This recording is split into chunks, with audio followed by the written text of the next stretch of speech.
I, 34F, have been married to my husband Ryan, 31M, for 5 years now. We have a beautiful daughter, Haley, 6F, from my previous marriage. My life hasn't been the easiest, but I've always tried to make the best of things. I grew up in a small town, raised by a single mom who worked 2 jobs to keep food on the table. I learned early on about hard work and perseverance, which served me well when I became a young mother myself. I met my first husband, Brian, 35M, when we were both in college. He was studying engineering, and I was pursuing a degree in elementary education. We fell in love quickly and got married right after graduation. Brian got a job at a local engineering firm, and I started teaching at a nearby elementary school. We were young and in love, and life seemed perfect. When I found out I was pregnant with Haley, we were over the moon. Brian was so excited to be a father. He'd spend hours talking to my belly, making plans for our future family. Haley was born healthy and beautiful, and for 2 years, our little family was everything I'd ever dreamed of. But life had other plans. Brian was driving home from work one rainy night when another driver lost control and crashed into him. He died instantly. Just like that, my world shattered. I was a 28-year-old widow with a 2-year-old daughter, and I had no idea how I was going to move forward. The first year after Brian's death was a blur of grief and survival. I threw myself into caring for Haley and my job, barely keeping my head above water. My mom moved in with us for a while to help, and slowly, I started to feel like I could breathe again. It was about 2 years after Brian's death when I met Ryan. He just started teaching at my school, fresh out of college and full of enthusiasm. At first, I saw him as just a friendly colleague. He was younger than me, and I wasn't looking for a relationship. But Ryan was patient and kind, always there with a word of encouragement or a helping hand. Slowly, almost without me realizing it, Ryan became an important part of our lives. He'd offer to watch Haley when I had parent-teacher conferences, or he'd bring over dinner when he knew I'd had a tough day. Haley adored him, always excited when Mr. Ryan came to visit. It took me a long time to admit to myself that I was falling for Ryan. I felt guilty, like I was betraying Brian's memory. But my mom sat me down one day and told me that Brian would have wanted me to be happy, to give Haley a loving family again. With her encouragement, I finally allowed myself to open up to the possibility of love again. Ryan and I started dating, taking things slow for Haley's sake. He was incredible with her, never trying to replace Brian but carving out his own special place in her heart. After a year of dating, Ryan proposed, and I said yes. Our wedding was small and intimate, just close family and friends. Haley was our flower girl, beaming with pride as she walked down the aisle. As I said my vows to Ryan, I felt a sense of peace I hadn't experienced since losing Brian. I knew we were starting a new chapter in our lives, and I was excited for what the future held.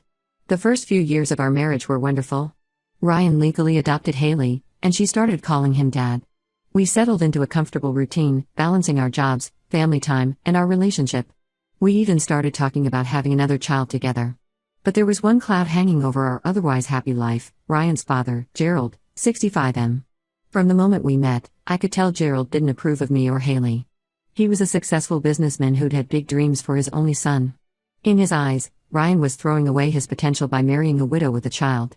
At first, Gerald's disapproval was subtle. He'd make comments about how Ryan was playing house or how he hoped we weren't planning on having more children because Ryan is too young to be tied down. I tried to brush these comments off, hoping that over time, Gerald would see how happy Ryan was and come around.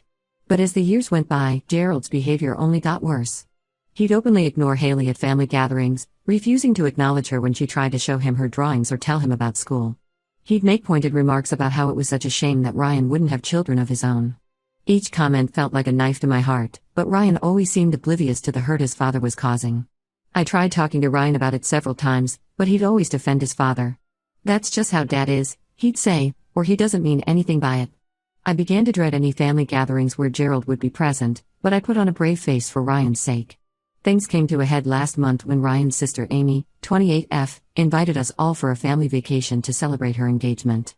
The idea of spending a whole week with Gerald filled me with anxiety, but Ryan was so excited about the trip. He talked about how it would be a great opportunity for everyone to bond and for Gerald to finally see what a great family we were. Against my better judgment, I agreed to the trip. We arrived at the beach resort where Amy had rented a large vacation home for all of us. The first few days were tense but manageable. Gerald mostly ignored me and Haley, which I preferred to his usual snide comments. On the 4th day of the trip, we all decided to visit a large shopping mall nearby. Haley was excited about buying souvenirs for her friends back home, and even I was looking forward to some retail therapy. For a while, everything seemed fine. Gerald was keeping his distance, and Haley was having fun looking at all the shops. I stepped away to use the restroom, leaving Haley with Ryan and the rest of the family. When I came back, I couldn't find Haley anywhere. Panic set in immediately. I started searching frantically, calling her name and asking everyone if they'd seen her. Ryan and Amy joined in the search, but there was no sign of Haley.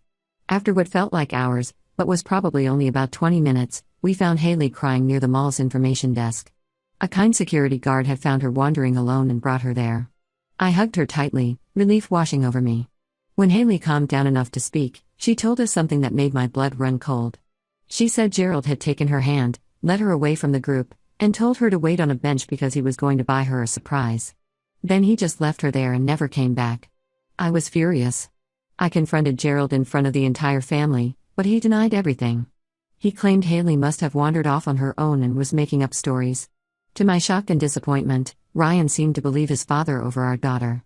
We cut the vacation short and returned home immediately. Since then, things have been extremely tense between Ryan and me. He keeps insisting that Haley must have misunderstood the situation and that his father would never do something like that. I've tried explaining how Gerald has always treated us, but Ryan refuses to listen. I'm at my wit's end. I don't feel safe having Gerald around Haley anymore, but Ryan thinks I'm overreacting. He's even suggested that we all get together for dinner to clear the air. I absolutely refuse to put Haley in that situation again. I love Ryan, but I'm starting to wonder if our marriage can survive this. Am I overreacting? Should I give Gerald another chance for the sake of keeping the peace? Or should I stand my ground and protect my daughter, even if it means potentially ending my marriage? Update 1. It's been about 2 weeks since my last post, and I wanted to give you all an update on the situation. First of all, thank you so much for all your supportive comments and advice. It really helped me gain perspective and find the courage to stand up for myself and Haley. After reading your comments, I realized that I needed to have a serious conversation with Ryan. I spent a few days gathering my thoughts and preparing what I wanted to say. I wanted to make sure I could express myself clearly without letting emotions take over. Last Friday, after Haley had gone to bed, I asked Ryan if we could talk. We sat down in the living room, the same room where we'd spent so many happy evenings as a family. I took a deep breath and started from the beginning. I told Ryan about all the little incidents with Gerald over the years, things I'd brushed off at the time that had built up over time. I reminded him of the time Gerald had forgotten to buy Haley a Christmas present, even though he'd given expensive gifts to his other grandchildren. I talked about the family barbecue where Gerald had loudly asked when Ryan was going to have real children of his own. As I spoke, I could see Ryan's expression changing. At first, he looked defensive, but as I continued, I saw confusion and then dawning realization in his eyes. When I got to the mall incident, Ryan tried to interrupt, but I asked him to let me finish. I told him how hurt and betrayed I felt by his response to the mall incident. I explained that by choosing to believe Gerald over Haley, he was sending a message to our daughter that her feelings and experiences didn't matter. I told him about the nightmares Haley had been having, how she was afraid to go to the mall now, and how she'd asked me if Grandpa Gerald hated her. When I finished talking, Ryan was quiet for a long time. Then, to my surprise, he broke down and apologized. He admitted that he had been in denial about his father's behavior because he couldn't bear to think of his dad as a bad person. He also confessed that he had noticed some of Gerald's comments before but had convinced himself they were just harmless jokes. Ryan told me about his childhood, something he'd never really opened up about before. He talked about how Gerald had always been a stern, demanding father, pushing Ryan to excel in everything he did.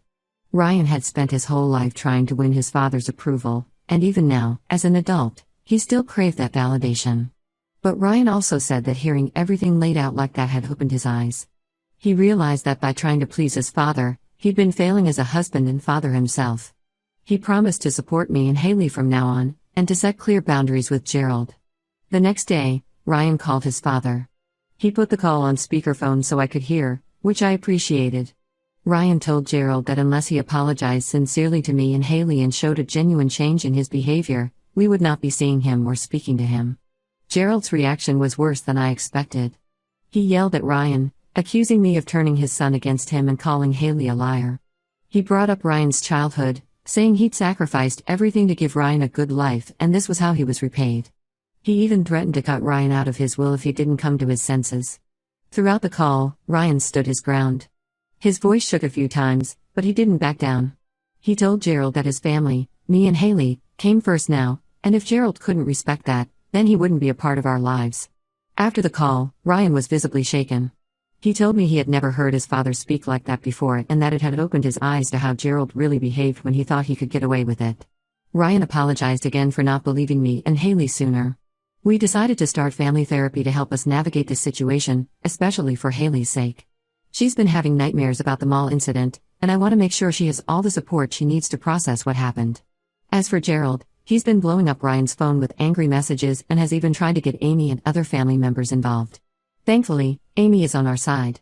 She called us the day after Ryan's confrontation with Gerald and told us that she had noticed Gerald's behavior too but, like Ryan, had been making excuses for it. She's fully supporting our decision to distance ourselves from Gerald. Ryan's mother, Linda, 63F, has been surprisingly quiet through all of this. Ryan tried calling her a few times, but she hasn't returned his calls. We're not sure if she's siding with Gerald or just doesn't want to get involved. Right now, we're taking things one day at a time. Ryan is struggling with his feelings about his father, but he's committed to putting our family first. He's been making a special effort with Haley, spending extra time with her and reassuring her that she's loved and that what happened wasn't her fault. I'm cautiously optimistic about our future, but I know we have a long road ahead of us. The hurt and mistrust don't disappear overnight, but I'm proud of Ryan for finally standing up to his father and choosing to protect our family. We have our first family therapy session scheduled for next week. I'm nervous about it, but I'm hoping it will help us all process what happened and move forward as a stronger family unit. I'll keep you all updated on how things progress. Thank you again for all your support and advice.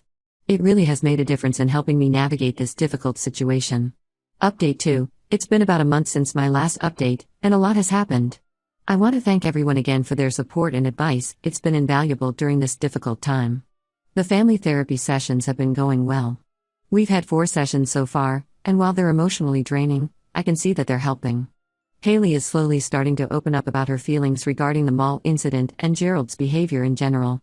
It breaks my heart to hear how much his actions have affected her, but I'm glad she's getting the help she needs to process everything. In our last session, Haley drew a picture of our family. She drew Ryan much bigger than Gerald, saying that Ryan was her real grandpa because he loved her. It was a bittersweet moment. I was happy to see that she felt secure in Ryan's love, but sad that she had to go through this experience at all. Ryan has been attending some individual therapy sessions as well, which I think has been really good for him. He's been working through his complicated feelings about his father and coming to terms with the fact that Gerald isn't the man Ryan thought he was. Ryan told me that he started to remember incidents from his childhood that he'd suppressed, times when Gerald had been overly harsh or manipulative. It's been tough for Ryan to reconcile these memories with the image he'd built up of his father, but I can see that he's making progress. As for Gerald, things have escalated. About 2 weeks ago, he showed up at our house unannounced. Ryan and I were at work and Haley was at school, but our neighbor saw him trying to peek in through our windows and called us. We immediately called the police, who came and escorted Gerald off our property. This incident shook us all up, especially Ryan. He finally saw firsthand how far his father was willing to go. After this, we decided to file for a restraining order against Gerald. The process has been stressful, but we feel it's necessary to protect our family. Gerald didn't take the news of the restraining order well. He's been spreading lies about me to anyone who will listen, claiming that I'm manipulating Ryan and turning Haley against him. He's even gone as far as to call the school where Ryan and I work, trying to cause problems for us there. Thankfully, our principal is aware of the situation and has been very supportive. Most of the family sees through Gerald's lies, but unfortunately, Ryan's mother, Linda, has taken Gerald's side. She's been calling Ryan constantly, trying to guilt him into reconciling with his father. She's brought up Ryan's childhood, talking about all the sacrifices they made for him and how he's breaking the family apart. It's been hard for Ryan to hear, but he stood firm in his decision to protect our family.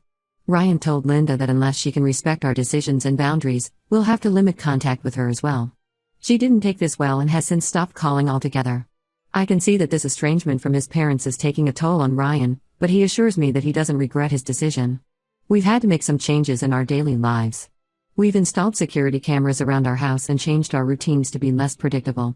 It's sad that we have to take these measures, but Haley's safety is our top priority. We've also had talks with Haley's school, making sure they know not to release her to anyone but us, no matter what. On a positive note, this whole ordeal has brought Ryan and me closer together.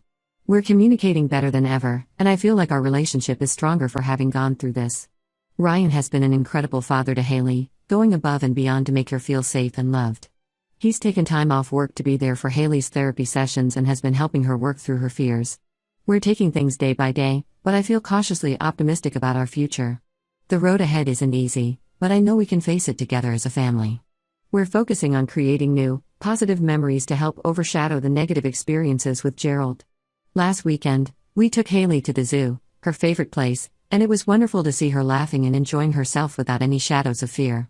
I'll update again if there are any significant developments. For now, we're just trying to move forward and heal as a family. Thank you all again for your support throughout this journey. Update 3. It's been about 2 months since my last update, and I wanted to share some developments in our situation. The restraining order against Gerald was granted, which has given us some peace of mind. However, he's found ways to skirt around it. He's been sending messages through other family members and even tried to contact Haley's school once, though thankfully the school was aware of the situation and didn't allow any contact.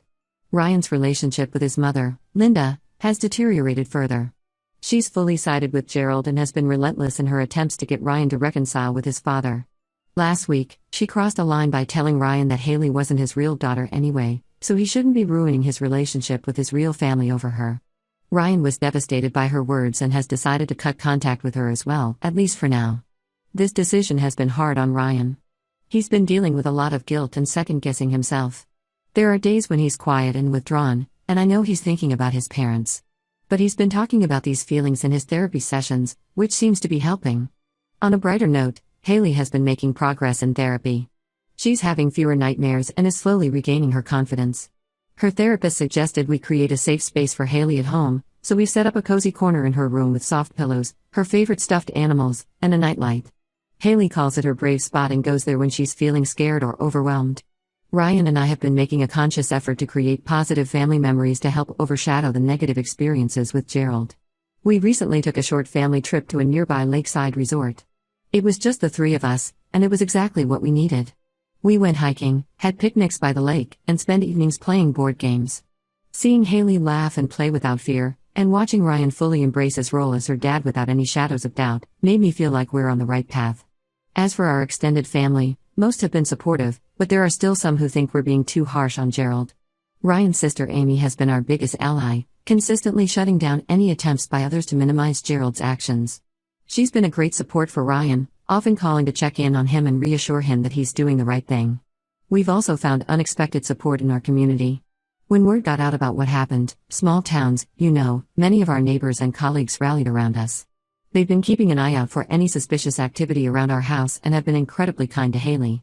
It's reminded me of the goodness in people and has helped restore some of my faith in humanity after this whole ordeal.